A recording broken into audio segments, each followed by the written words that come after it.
Cette semaine, j'ai vendu 10 exemplaires des romans de ma trilogie, l'Odyssée de la baleine miroir, disponible au format broché et au format numérique, un petit peu partout à la commande, Fnac, Cultura, Amazon, etc.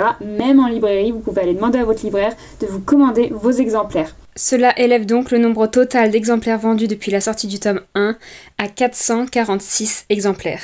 C'est une histoire que j'ai écrite sur 5 ans mais que j'ai publiée cette année, pour laquelle je me suis inspirée des univers des films d'Hayao Miyazaki comme Princesse Mononoke, Le voyage de Chihiro, Le château dans le ciel. C'est de la fantaisie avec un peu de réalisme magique et c'est l'histoire de 2 héroïnes dans un monde qui renaît à peine de ses cendres, dans un futur très lointain. Et dans ce monde, il y a cette créature, la baleine miroir, qui est mi-légendaire, mi-divine, on ne sait pas trop si elle est réelle ou pas. Il y a certaines personnes qui l'idolâtrent véritablement et d'autres qui en ont une peur bleue, qui sont persuadées qu'elle répand un mal étrange sur la planète.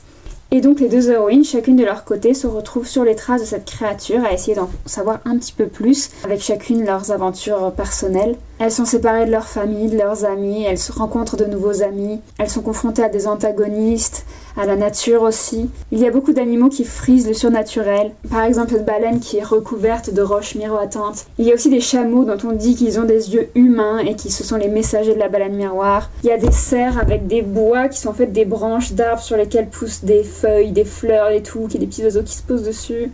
Il y a des insectes à moitié magiques qu'on compare à des fées. Dans le tome 3, il y a aussi des chevaux qui sont pas des chevaux ordinaires, qui sont d'énormes chevaux, qui sont aussi des messagers de la baleine miroir et qui, dans ce sens, ont un comportement particulier. Il y a des passages contemplatifs, des passages épiques, il y a des moments de paix, il y a des moments d'action, il y a des dialogues forts, il y a des dialogues avec peu de dialogues mais tout aussi forts. Bref, allez vous procurer vos exemplaires.